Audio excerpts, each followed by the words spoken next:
Hi hello everyone, कसे आहेत तुम्ही सर्व? मस्त ना, मजेत ना? मी पण खूप छान, बढिया, मस्त.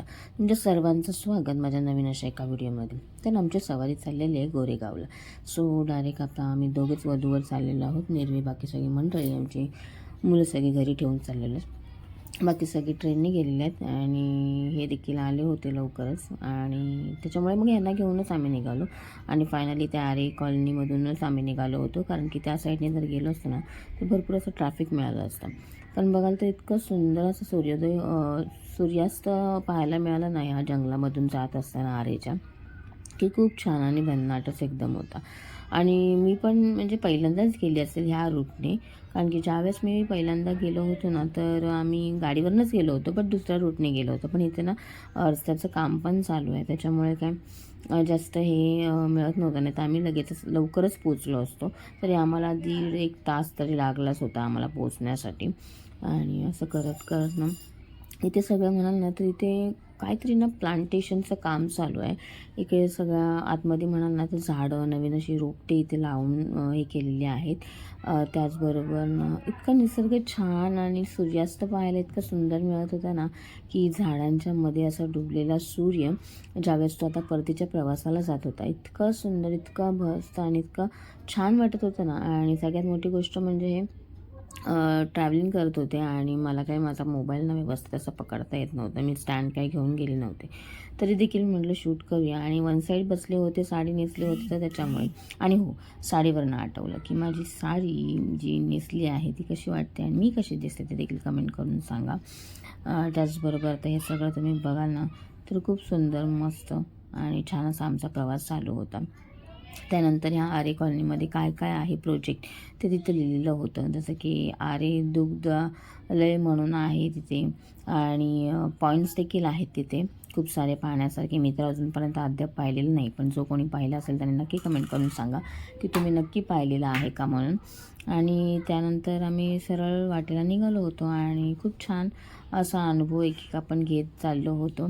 आणि इकडे शेती होती की काय काय माहिती, पण ती लोक ना ते शिवार जे फुललं होतं ना त्याचं कटिंग वगैरे चालू होतं आणि ते पाहत होते. आणि इतकी धूळ एवढी म्हणजे ते नका विचारून सोय नव्हतं. सो त्याच्यामुळे इथे बघाल तर पूर्ण छान असे रस्त्यालगत झाडं होती आणि पूर्ण जंगल एरिया होता. आणि इथे म्हणाल ना तर बाबासाहेबांचं असं ना बाबासाहेबांचा असा पुतळा होता आणि भरपूर असं छान असं हे केलेलं होतं. आणि ही सगळी ना वसुंधरा म्हणजे छोट्या रोपट्यांपासून मोठ्या झाडांपर्यंत इकडे सगळं छान असं हे केलेलं होतं. इकडे नारळाच्या झाडांपासून ही सगळी लगावट लावली होती. आणि सूर्यास्त बघाल तर तुम्हाला ह्या झाडांच्या ह्याच्यामधून ना पाहायला मिळणार आहे. तर हा बघा, आता हा फिलिंग जो आहे ना सूर्यास्ताचा, तर हा पाहण्यासाठी मी हा व्हिडिओ क्लिक केला होता. इथे तलाव होतं आणि छान असं शूट करता इतकं जमलं नाही मला, बट त्यातून पण गाडीवरती वन साईड बसून खड्ड्यांमधून आपटत आदळत त्यांनी घेऊन जात मी हा शूट केलेला आहे. कारण की लास्ट टाईम पण एकदा मी असे सरळ चालले होते कर्जतला, तर ते स्वतः म्हणाले होते आज चक्क व्हिडिओ शूट चालू नाही, तुझी बडबड चालू नाही. म्हणलं नाही, तुम्ही ओरडता, तुम्हाला आवडत नाही तर म्हणलं कशाला. आणि आम्ही पोचलोच म्हणजे लेफ्टला, तर इथेच छान असं ना आर्टवर्क होतं, म्हणजे बुद्धांच्या मंदिर म्हणजे प्रत्येकाचं हे होतं. आणि त्यानंतर आम्ही पोचलो फायनली इकडे गोरेगावला, जिथे आपल्या नवरीबाईच्या घरी आपल्याला जायचं होतं. तर आपण चाललो होतो हळदीच्या प्रोग्रामला. तर तुम्हाला कळलंच असेल की येलो कलरची साडी नेसले, त्याच्यामुळे हा गेटअप केला होता. तर त्याच्यामुळे ही साडी आहे ना जागृतीची आहे, माझी नाही बरं का. सो त्याच्यामुळे त्यानंतर फायनली आम्ही घरी पोचलो नवरीबाईच्या. सो इकडे बघू शकता ह्या आमच्या ननंदबाई आहेत, म्हणजे नवरीबाईच्या आई आहेत. ठीक आहे. सो किती सुंदर दिसतात ह्या दोघी पण ना, बहिणीच वाटतात. आणि त्यानंतर इथे हळदनं मुरात ठेवली होती, छान असं डेकोरेशनसुद्धा केलं होतं. आणि त्यानंतर आमची नवरीबाई घरी आली होती आणि ते सगळं म्हणजे म्हणतात ना पाया वगैरे पडत होती महामानवांच्या, थोर पुरुषांच्या. इकडे आहे छत्रपती शिवाजी महाराज यांची प्रतिमा आहे, ज्याला ते म्हणजे फोटोशूट पण तिथं चालू होतं. आणि त्याच्याबरोबर मी पण माझा व्हिडिओ ना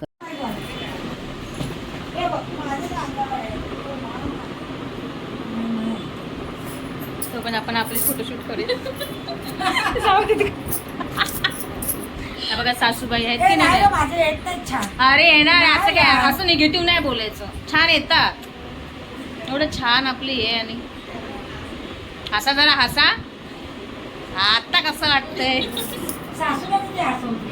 मग. अरे काय मज्जा येते आमची गावाला गेल्यानंतर, मला एवढंच काम. मग माझी सासू माझ्यापेक्षा पण एकदम छान आहे माहितीये का.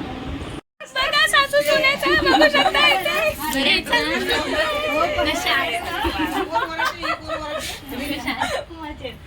बसा बायानो बसा. हे लांबून आला तुम्ही बसून घ्या. बाय मामी काय विचारते. बाय बाय ऐकही नाही. बाय बाय आली. सगळ्या बाय आल्या. सगळ्या बाय आल्या.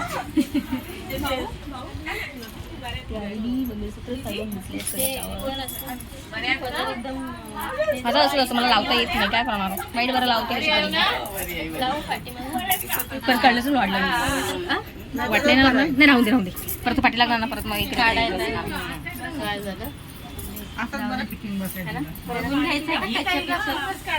बघा आमची ताई आली. आमची अरुणा ताई आली. गावरून आली. आमची अरुणा ताई गावरून आमची डॉली पण गावरून आली. ही सगळी आयरोलीत ना आले तर लांबून लांबून आले. मी बाई दुबईवरून आले. विश्ववंदनीय तथागत भगवान गौतम बुद्ध, भारतीय राज्यकर्ते शिल्पकार विश्वरत्न सम्राट डॉक्टर बाबासाहेब आंबेडकर, या महाराष्ट्राचे आराध्य व छत्रपती शिवाजी महाराज, क्रांतिबा ज्योतिबा फुले, माता रमाई, माता भीमाई, माता सावित्री फुले या महामानवांच्या विचारांना प्रथम विनम्र अभिवादन. उपस्थित बहुजन पंचायत समिती शाखा क्रमांक 385 संलग्न यशोधरा महिला मंडळ समस्त मंडळ मुंबई या तिन्ही संघटनेचे सन्माननीय अधिबाधी पदाधिकारी सभासद, त्याप्रमाणे आजच्या या गोड कार्यक्रमात उपस्थित आप्तेष्ट गणगोत्र मित्रपरिवार आणि सामाजिक राजकीय क्षेत्रातील सर्व सन्माननीय कार्यकर्तागण, उपस्थित बंधूंनो, बहुजन पंचायत समिती शाखा क्रमांक 385 या शाखेचे सन्माननीय खजिनदार आदरणीय महेंद्र गणपत मोरे यांची सुकन्या दिव्याक्षी तिचा रविवार दिनांक 21/12/2025 रोजी मंगळ साक्षगंध व मंगळ परिणय संपन्न होणार असून त्या प्रित्यार्थ आज दिनांक 19/12/2025 रोजी त्यांच्या राहत्या घरी सुगंधी उठणे अर्थात आपण ज्याला हळद म्हणतो या कार्यक्रमाचं आयोजन केलेलं आहे. तरी सर्वांनी या ठिकाणी सामुदायिक बुद्धवंदनेमध्ये सहभागी व्हायचंय. बुद्धं नमामि धम्मं. तर प्रत्येक मुलीच्या आयुष्यातला सगळ्यात कठीण क्षण म्हणजे हाच असतो. जेव्हा सर्वांना भेटण्यासाठी ती तयार झाली होती त्यावेळेस अक्षरशः करत डोळ्यामध्ये ना पाणीच टिचभर आलं होतं. कारण की हा क्षण मी माझ्या आयुष्यातला पण मी खूप जवळून असा पाहिला होता. कारण की प्रत्येक मुलीला असं वाटत असतं की आता नवीन आयुष्य, नवीन सुरुवात आपल्याला करायची आहे. पण ज्यावेळेस आईबाबांना आपण भेटतो ना त्या नकळतच आपल्या डोळ्यातून अश्रू आहे ना ओघळतच असतात. तसंच हा प्रकार झाला होता. आणि ती पण अशी रडत होती ना, असं वाटलं नव्हतं की इतकी रडेल म्हणून. पण प्रत्येक आईवडिलांनी आपल्या मुलीला एखाद्या ह्याच्यासारखं राहण्यासारखं सांभाळलेलं असतं. आणि ही एकुलती एक आहे, भाऊ आहे म्हणा. बट आणि त्यानंतर आम्ही ना हळदीचं सगळं घेऊन आता बाहेर निघालो होतो. आता म्हणायला गेलं तर 25 माळ्याची ही बिल्डिंग आहे. त्याच्यामध्ये लिफ्टशिवाय तर पर्याय नाही, कारण की एवढे खाली जिने चढून आपण जाऊ शकत नाही. त्याच्यामुळे हे 3 असे हे होते लिफ्टमध्ये. इकडे हळद वगैरे आत्या वगैरे सगळे घेऊन चालले होते. आणि हळद ना आमच्या कोकण साईडला ना नाचवत असतात, वाजवत असतात आणि खूप एन्जॉय करत असतात, धमाल करत असतात. तर ही नवरीची आत्या आहे बाई. सो त्याच्यामुळे नवरीच्या आत्याने घेतले डोक्यावरती हळदीचं परात आणि नवरीला घेऊन चाललेली आहे. ही आहे आजी नवरीबाईची आणि आजोबा आहेत. सो इकडे बघू शकता, इकडे पण हातामध्ये हे घेतलेले आहे. ही आहे मामी नवरीची. सो ते पण त्यांच्या हातामध्ये पण हळद आहे छानपैकी. आणि ह्या दोघांचा फोटो क्लिक करण्यासाठी मी त्याला म्हटलं उभं राहते ते छानपैकी, मी तुमचे फोटो व्यवस्थित काढते. तो फोटो वगैरे काढून झाले आणि फायनली आम्ही त्यांच्या अगोदरच पहिला पोचलो. आणि त्यानंतर मामाने घेतलं होतं डोक्यामध्ये हळदीचे परात आणि खूप छान मस्त एन्जॉय करत होते आमचे दिनेश भाऊ. इतकं छान, इतकं मस्त वाटत होतं ना. तर हे नात्याने मला धीर लागतात, यांच्या मावशीचा मुलगा सख्या. आणि त्यानंतर मग सुरुवात केलीच मग नाचायला. हे बाबा पण इतके छान नाचत होते ना, इतके एन्जॉय करत होते ना, खरंच खूप छान वाटलं. म्हणजे आयुष्याला म्हणजे एक वय म्हटल्यानंतर ना एक छोटासा एक आकडा असतो तो. पण आपण किती जगायचं, किती आयुष्य जगत असायचं. तर यांच्याकडून पाहण्यामध्ये ना मला खूप छान वाटलं. इतकी धन्यता वाटली ना की बाकी सगळ्या गोष्टींचा विचार सोडून लोक काय म्हणतील, आता मी असं करतोय तर काय, याचा विचार न करता जे चालू झाले होते ना ते त्याने खरंच खूप धमाल केली. अक्षरशः त्याने देखील ना हळदीचं परात जे आहे ना ते डोक्यावरती म्हणजे घेतलं आणि नाचायला सुरुवात केली. आणि हे गाणं इतकं सुंदर होतं ना त्याच्यावरती ना पाय तिरकतच होते अक्षरशः. पण मला व्हिडिओ शूट करायचा होता आणि माझं शूट करण्यासाठी मलाच लागत होतं, त्याच्यामुळे माझी एंट्री ह्याच्यामध्ये तुम्हाला जिथं कुठे दिसणार नाही जास्त करून, कारण की माझ्या हळदीचा शूट करताना मलाच जास्त करून हे करायचं होतं. सो तिथे जाणाऱ्यांची पण गर्दी आणि ह्याच्यामध्ये ना त्यांचं ना म्युझिकच थांबलं होतं, कारण की ना त्याने जे गाणं लावलं होतं ना हळदीचं ते रडकं सॉन्ग लागलं होतं आणि त्याच्यामध्ये एवढं सायलेंट सॉन्गवरती कोण नाचू शकत नाही. तर बाबाला तिथंच थांबले होते. मग मला दिसला अनिकेत भाऊ आमचा, सो माझा भाचा आहे हा. तर मग त्याला म्हटलं हा घे माझा मोबाईल आणि काढचं व्हिडिओ शूटिंग करायला सुरुवात कर. मग त्याच्या हातामध्ये दिला मोबाईल. तो पण ते बापांना वाटच बघत होते की कधी एकदा गाणं चांगलंसं भन्नाट लागते. आता हे गाणं लागले ते पण हळू लागले, बट आता नंतर जो जोर आला होता ना सगळ्यांना, मग सगळ्यांनी तिरकायला सुरुवात केली होती. इथे ना मी पण तुम्हाला नाचताना दिसणार आहे. आता बघूया अनिकेतने कसं शूट केलं ते. आता ही बघा दिसते की ना, तर मी पण गेले नाचायला मस्तपैकी, कारण की मला पण म्हणजे माझ्या अंगातच येतं असं म्हणायला काही हरकत नाही आहे, कारण की पाय असे थिरकतात ना म्युझिक एकदा चालू झालं की रागामध्ये गाणं एकदा वाजलं ना की मग अंगामध्ये येतच. मग आम्ही पण सुरुवात केली आणि मग हळदीचे मस्त छान असे ना व्हिडिओ म्हणजे गाणे सॉन्ग लागले होते. मग त्यानंतर हळूहळू करत सगळ्यांनी एकत्रित त्या मस्तपैकी धमालच उडवून टाकली आम्ही. आणि इतकं छान झालं ना, आणि वेळ तर खूपच झाला होता, कारण की आम्ही येऊन पोचलो होतो 5:30ला आणि हळदीचा प्रोग्राम चालू झाला 8:15ला. म्हणजे तुम्ही विचार करू शकता इतका लेट नंतर. आणि आपल्यामध्ये पाहुणी मंडळी म्हणाल तर खूप सारी असते आणि ते हळद नाचवतात, खेळतात, मग त्याच्यामध्ये पण खूप वेळ जातो. आणि त्यातल्या त्यात आणखी म्हणायला गेलं तर हे जे फोटोचं वगैरे हे आले ना तर त्याच्यामुळे आणखीन जास्त जातो. म्हणजे प्रत्येकाला एक फोटोचा स्पेस द्यावा लागतो, मग त्यांच्या आईबाबांना ते हळद लावावी लागते, मग त्याच्यामध्ये खूप वेळ जातो. आणि त्यामध्ये आम्ही पोरांना घरी सगळे ठेवून आलो होतो. आणि त्यानंतर मी पण इथं आपली तिरकायला सुरुवात केली. म्हटलं मी पण काय ऐकत नाही, म्हटलं चला मग जॉईन झाले. आणि लुक पण छान वाटत होता मला पण. असं पर्सनली म्हणजे जास्त काय मी असं करत बसत नाही मला, बट त्यातल्यात त्यात आपलं जमेल तसं आपलं केलं आणि मग मी पण निघाले नाचायला. तर मग काय आत्या आणि मी पण मुलीची लागते मामी. तर मग मी पण मामीनी काय सोडलं नाही, गेलो नाचायला मस्तपैकी, नाचले वगैरे आणि मनातली इच्छा पूर्ण केली. कारण की कसं आहे माहिती आहे, गोरेगावला हा प्रोग्राम होता आणि इतक्या लेटपर्यंत थांबणं माझ्यासाठी हे होतं. म्हणजे जसे बोलतील तसं आम्हाला निघायचं होतं, परतीचा प्रवास होता, कारण की गाडीवरनं जायचं आणि थंडीच्या दिवसांमध्ये ही हळद गोरेगावला होती आणि इतकं वातावरण थंड, त्यामध्ये मी स्वेटर पण नव्हता आणला. मग यांनी यांचं जॅकेट दिलं होतं. सो मग तो विचार करूनच मला पटापट सगळं उरकायचं होतं. आणि मग थोडा वेळ मला पण एन्जॉय करण्यासाठी मिळालं, तो म्हणजे अनिकेतमुळे, कारण की तो आला नसता तर मग मला नाचायला जास्त मिळालं नसतं. तर मग इथं हळद हे करण्यासाठी ते परात घेऊन आपल्या तिच्या मावश्या वगैरे होत्या, आत्या वगैरे होत्या, ताई वगैरे होत्या. मग बाई आमच्या ताईंकडे गेलं, म्हणजे नवरीच्या आईकडे. मग नवरीच्या आईने पण जो ठेका धरला, मग काय ताई ऐकत नाहीत. मस्तपैकी त्यांनी पण एन्जॉय केलं मुलीच्या हळदीचा हा समारंभ.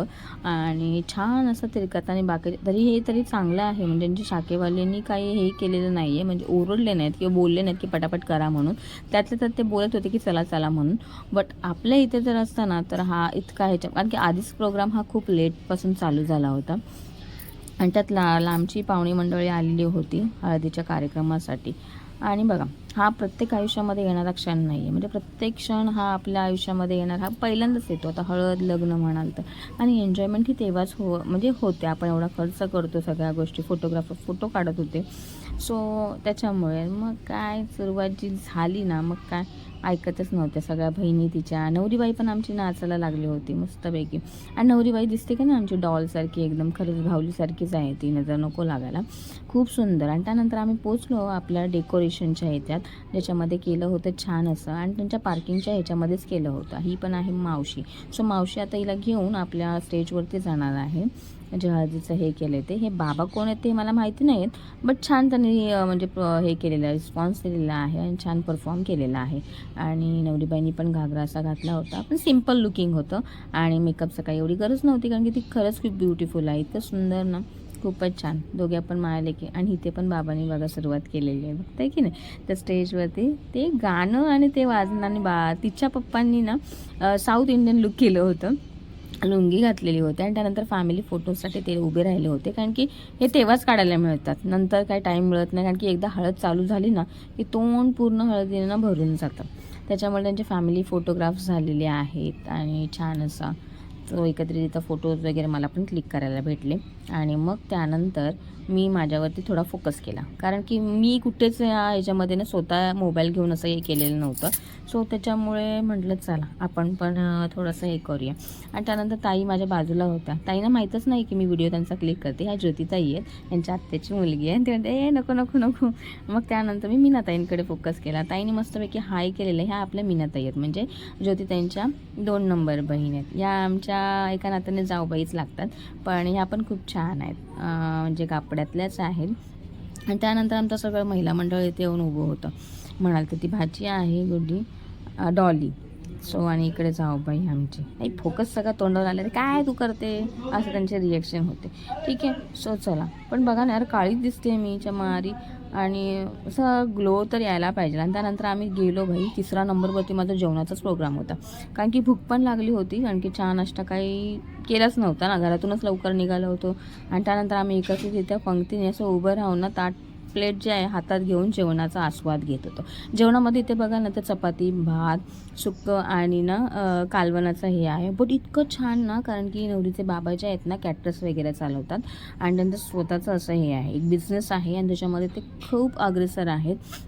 आणि जेवण इतकं छान होतं, इतकं टेस्टी होतं ना, बापरे.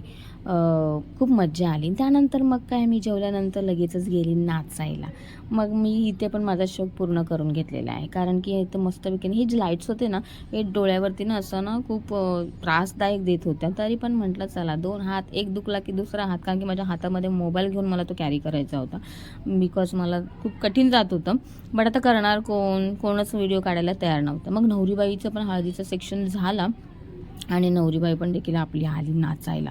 आणि जो जोश येत होता ना, आणि गाणी लागली होती डॉक्टर बाबासाहेब आंबेडकर यांच्या गाण्यावरती थिरकायचं होतं. मग काय पाय थांबतच नव्हते, एक एक स्टेप करत करत आम्ही नाचत होतो मस्तपैकी. आणि इकडे सगळ्या अशा मैत्रिणी माझ्या झाल्या होत्या, म्हणजे मी पहिल्यांदाच सगळ्यांनाच भेटले, बट सगळीजण आपलीशी झाली होती. म्हणजे ओळख काढायची काही गरज लागत नाही मला म्हणा, कारण की पर्सनॅलिटीमध्ये तसं आहेच. सो सगळे म्हणतात ही कोण. तर मग सगळ्यांशी ओळख वगैरे झाली आणि खूप मजा आली, खूप धमाल केली आम्ही. हे लाईटिंगमुळे ना असं हे एकदम हे झालेलं आहे. नाहीतर ओव्हरऑल प्रोग्राम म्हणाल ना तर खूप सुंदर झालेला आहे. इतका सुंदर ना, ह्या आई पण इतक्या छान आणि भन्नाट नाटक होतं ना. यांचं वय पण देखील म्हणाल तर 60-70च्या वयातल्या होत्या, बट त्यांचं नाचणं ना एकदम थिरकणं ना, स्टेप बाय स्टेप नाचत होत्या. सो मला पण खूप एकदम आश्चर्य झालं की बाबा मस्तच. हे बघा आता त्या नाचत आहेत, बट ह्या लाईटिंगच्या ह्याच्यामुळे ना फोकस काय कळत नाही आहे कसं आणि काय दिसतंय की नाही तुम्हाला. मला तर नाही इतकं खास दिसत आहे, बट घ्या ॲडजस्ट करून. ठीक आहे, मग नवरीबाईला पण घेतली उचलून आणि बाई नवरीने पण धमाल केली की नाही आमच्या. तर नवरी कशी वाटली तुम्हाला आमची. आणि त्यानंतर आम्ही ना साड्यांचं मानपानाचा आहेर देण्यासाठी ना आम्ही वरती गेलो होतो, कारण की ना लेटच एवढं 10:30 वाजता तर ते गेल्या होत्या, म्हणजे रिटर्न येण्यासाठी. तर आता आम्हाला निघायचं होतं, 11 वाजले आम्हाला निघायसाठी. तर तिकडे ना एक ना कोणतरी पर्सन आलं होतं, तर ते म्हणत होते की आम्हाला द्या म्हणून, मी ना लग्नाला येईन, आम्हाला द्या म्हणजे समजून जा की हळदीमध्ये कशासाठी ते माणूस आला होता. तर मी ताईंना म्हणते, ताई तुम्ही पण म्हणा, आम्हाला पण द्या. तुम्हाला भाता पितो पाहिजे, मला नाही पिता भाता पित नाही, तुम्ही काय मागताय.